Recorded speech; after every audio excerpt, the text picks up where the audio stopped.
Hello friends, good morning to all of you. Friend, today we will discuss about the present tense. तो present tense क्या होता है और क्योंकि जो tense है वो इंग्लिश का बेस है। अब ऐसा नहीं होता कि आपको कोई वीडियो में आप देखा होगा कि 1 मिनट में टेंस सिखा देंगे, आपको 5 मिनट में इंग्लिश सिखा देंगे। It's not possible, it is not possible. This is language, and language come from the environment, and you try to speak this language every day, and you must aware about the some grammatical rule also, so that you can speak the good English and you understand it very well. So let's we are going to start this video. आज हम present tense के बारे में बात करेंगे कि present tense क्या होता है, इसके क्या रूल्स होते हैं और कैसे जो है आप इसको आइडेंटिफाई करेंगे। तो प्रेजेंट इंडेफिनिट जो टेंस होता है इसकी आइडेंटिफाई आप कैसे करेंगे? आपको सेंटेंस के लास्ट में मोस्टली ये वर्ड्स आपको नजर आएंगे, ता है, ते है, ती है। ये आप वर्ड्स आप देखेंगे कि जो वाक्य होता है वाक्य के लास्ट में जो है ये वर्ड्स आपको नजर आएंगे, तो आप आइडेंटिफाई कर लेंगे कि ये प्रेजेंट इंडेफिनिट टेंस है। जैसे राम खाना खाता है, राम खाना खाता है। देखिए आप ये पूरी वीडियो देखिए, प्रेजेंट टेंस आपका क्लियर हो जाएगा। सेकंड वीडियो हम पास्ट की करेंगे और इससे नेक्स्ट करेंगे हम फ्यूचर की। 3 वीडियो में 12 के 12 टेंस आपको करवा देंगे। डेफिनेटली अगर आप अच्छी प्रकार से पेशेंसली अगर वीडियो को अगर अच्छी तरह से देखेंगे, उसको समझेंगे, तो डेफिनेटली आपको टेंस आ जाएंगे और आपका जो फाउंडेशन है इंग्लिश का जो बेसिक है वो आपका क्लियर हो जाएगा। तो ऐसे आप आइडेंटिफाई करेंगे, जैसे राम खाना खाता है तो ये लास्ट में ये वर्ड्स आपको दिखा, ये क्या है, ता है। तो ऐसे आप इसको आइडेंटिफाई करेंगे कि आप समझ जाएंगे कि प्रेजेंट टेंस है। तो क्या हो जाएगा, राम ईट्स फूड। अब इसके कुछ रूल होते हैं, वो क्या होते हैं कि अगर आपका जो सब्जेक्ट है, सब्जेक्ट मीन्स कर्ता, काम का करने वाला, सब्जेक्ट होता है काम का करने वाला, अगर वो थर्ड पर्सन सिंगुलर, अगर वो थर्ड पर्सन सिंगुलर है, जैसे ही, शी, इट या किसी का कोई भी नेम है, कोई नाम है, तो थर्ड पर्सन सिंगुलर में काउंट होता है। अगर आपका सब्जेक्ट ये है तो आप वर्ब की फर्स्ट फॉर्म के साथ एस या एस आता है। जैसे राम है, राम एक जो नाम है तो आपने यहाँ एस लगा वर्ब की फर्स्ट फॉर्म के साथ। अगर मान लीजिए आपका जो सब्जेक्ट है जो करता है वो दे, वी, यू या कोई प्लूरल नाउन है, तो उस कंडीशन में आई है तो उस कंडीशन में वर्ब की जो फर्स्ट फॉर्म होती है उसके साथ एस या ईएस जो है वो नहीं लगता है, एस या ईएस उसमें नहीं लगता है। ये तब जब आपका जो सब्जेक्ट है वो क्या होगा, दे होगा, बी होगा, यू होगा, आई होगा, तो वर्ब की फर्स्ट फॉर्म के साथ एस या ईएस नहीं लगता। ये कब लगता है, जब आपका जो सब्जेक्ट होगा वो ही होगा, सी होगा, इट होगा या कोई नेम होगा। ये एफर्मेटिव जो है वो सेंटेंस के बारे में हम बात कर रहे हैं। जब सेंटेंस आपका क्या होगा, एफर्मेटिव होगा, इन दैट कंडीशन अगर आपका जो सेंटेंस है वो एफर्मेटिव है, पॉजिटिव वे में है,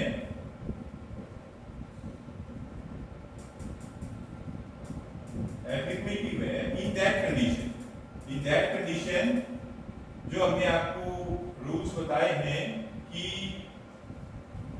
जो सब्जेक्ट होगा वो थर्ड पर्सन सिंगुलर है तो वर्ब की फर्स्ट फॉर्म के साथ आपको एस या एस लगाना है।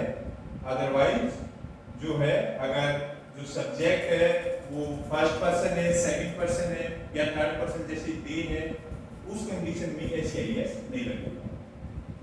अगर नेगेटिव है, मान लीजिए सेंटेंस नेगेटिव है, तो उस कंडीशन में आप क्या करेंगे? मान लीजिए सेंटेंस जो है वो नेगेटिव है इन दैट कंडीशन, जैसे वह स्कूल नहीं जाता है, वह स्कूल नहीं जाता है। अब देखिए आइडेंटिफाई कैसे करेंगे आप? आपको पता चलेगा कि ये प्रेजेंट इंडेफिनिट टेंस है। अब सेंटेंस कैसा है? नेगेटिव है, इसमें नहीं आया है, नॉट का जो है वो इसमें सेंस है। तो इस कंडीशन में अगर आपका जो सब्जेक्ट है वो ही, सी, इट या कोई नेम है, ही, सी, इट या एनी नेम है, किसी का कोई नाम है, उस कंडीशन में जो हेल्पिंग वर्ब है वो डज नॉट आएगी। डज नॉट का यूज होगा, जैसे वह स्कूल नहीं जाता है तो क्या हो जाएगा? He does not go to school. He does not go to school. In that condition, when the subject is third person singular, जब subject third person singular होगा तो helping verb does not आएगी। अगर मान लीजिए जो subject है वो I है, we है, you है, they है, उस condition में present indefinite tense में helping verb do not का प्रयोग। जैसे मैं स्कूल नहीं जाता हूं तो क्या हो जाएगा? I do not go to school. I do not go to school. अब do not क्यों आया? क्योंकि जो सब्जेक्ट है वो I है, ये फर्स्ट पर्सन है। तुम स्कूल नहीं जाते हो तो you do not go to school. You do not go to school. हम स्कूल नहीं जाते हैं तो क्या हो जाएगा? We do not go to school. देखिए फ्रेंड्स, ये जो टेंस है वो बहुत ज़रूरी है इंग्लिश सीखने के लिए, और ये बहुत आसान है, बहुत आसान है अगर आप कोशिश करेंगे। लेकिन ऐसा नहीं होता कभी कि 5 मिनट में इंग्लिश आ जाएगी, 2 मिनट में आपको टेंस आ जाएंगी। उसके लिए थोड़ा आपको पेशेंस रखना पड़ता है, थोड़ा समझना पड़ता है, इन्वायरमेंट बनाना पड़ता है, आपको डेली प्रयास करना पड़ता है, उसके लिए एफर्ट करना पड़ता है, तभी आपको ये समझ आता है। अब ये प्रेजेंट इंडेफिनिट का जो नेगेटिव सेंटेंस है उसके बारे में हमने बताया कि अगर मान लीजिए जो सब्जेक्ट है वो थर्ड पर्सन सिंगुलर है तो आपकी जो हेल्पिंग वर्ब है वो डज नॉट का यूज होगा।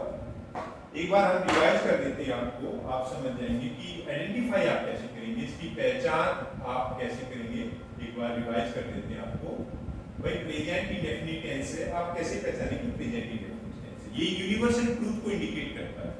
Universal truth present indefinite tense, daily जो हैबिट्स हैं वो प्रेजेंट टेंस में होती हैं। मतलब वर्तमान के बारे में टेंस होता क्या है, वो जो काम आप कर रहे हो वो वर्तमान में कर रहे हो। अगर आप पास्ट में कर रहे हो, आप फ्यूचर में आप करेंगे, वही एक टेंस है। ये काल होता है, समय होता है कि आप किस समय पर कौन सा काम कर रहे हो, that is a tense which defines the work taking place, which define the on which times। तो आइडेंटिफाई करेंगे, लास्ट में आपको ता है, ते है, ती है इत्यादि आता, इसके लास्ट के जो है सेंटेंस के लास्ट में आपको मिलेगा।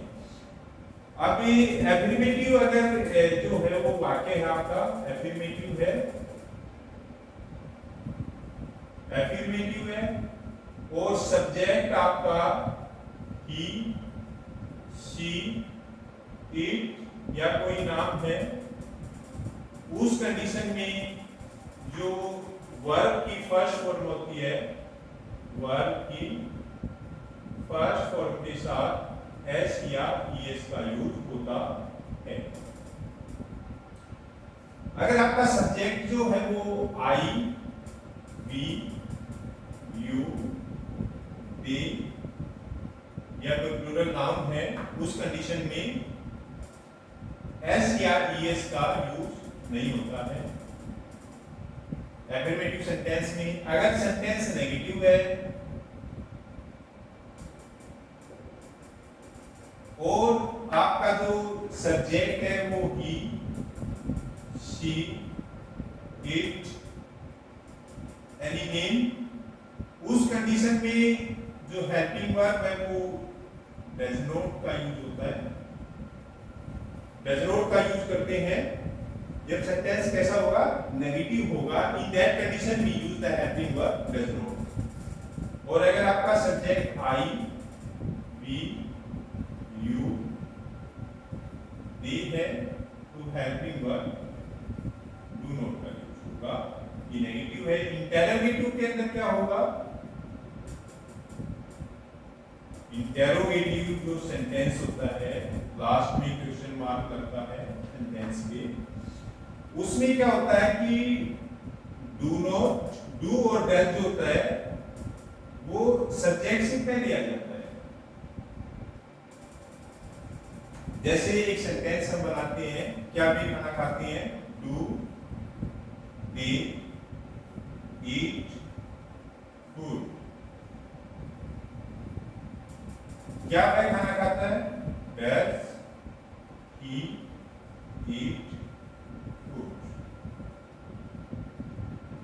इस प्रकार से जो हेल्पिंग वर्ब है वो सब्जेक्ट से पहले आ जाती है इंटेरोगेटिव सेंटेंस के अंदर। तो फ्रेंड्स ये प्रेजेंट इंडेफिनिट टेंस था, क्योंकि अलग अलग जो है बनाने पड़ेंगे आपके। अगली वीडियो प्रेजेंट कॉन्टिन्यूस की बनाएंगे, क्योंकि एक वीडियो बहुत बड़ी हो जाएगी और समझने में भी थोड़ी प्रॉब्लम आ सकती है। तो आज हमने प्रेजेंट इंडेफिनिट टेंस किया, how to identify the present indefinite tense. You can identify present indefinite tense by observing it that the incident take place in the present situation। वर्तमान काल में कोई भी कार्य होता है वो प्रेजेंट इंडेफिनिट के अंतर्गत आता है। अब इसको आइडेंटिफाई करेंगे, how you identify present indefinite tense. Generally in the last of the sentence you observe the Hindi words का है, ते है, ती है, these words come at the end of the sentence।